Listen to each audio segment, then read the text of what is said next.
ये अवैध बांग्लादेशी कैसे पश्चिम बंगाल के प्रशासन और सरकार की पोल खोल रहा है। দিয়েছেন কেন? বাংলাদেশ যাওয়া হলো কিভাবে যাবেনটা কিভাবে? এই যে এখন এই পার করে দিচ্ছে শুনলাম এইভাবে তোমরা এখানে এসো কিভাবে? এসেছিলাম ওই দালালের মাধ্যমে আগে মানে আগে ওখানে কাজকর্ম ছিল না অভাবে এসেছিলাম কতদিন আগে এসেছিলেন? ওই 8 বছর। মানে এসেছিলেন কিভাবে, মানে টাকা দিয়ে? হ্যাঁ দালাল ধরে কোন জায়গা থেকে এসেছিলেন? ধামাখালি।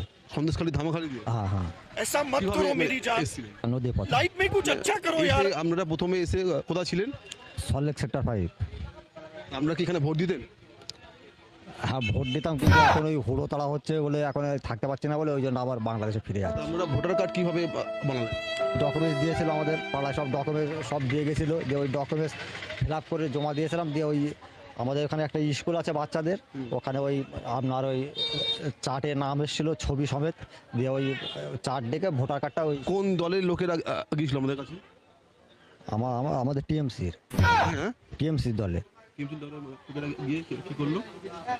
ওই ওরা ওই আপনার ওই কাগজ ফাগজ দিল দিয়ে ফর্ম দিল দিয়ে ফর্ম সই করে ওই জমা দিলাম তারপরে ওই স্কুল ফর্ম ফিল আপ করে জমা দিলাম দিয়ে ভোটার কার্ড আসলো স্কুল তখন। তোমরা কি ভোট দিতে? হ্যাঁ তোমরা কি ভোট দিতে? হ্যাঁ ভোট দিয়ে যান। কিসে ভোট দিতে? আমি টিএমসি।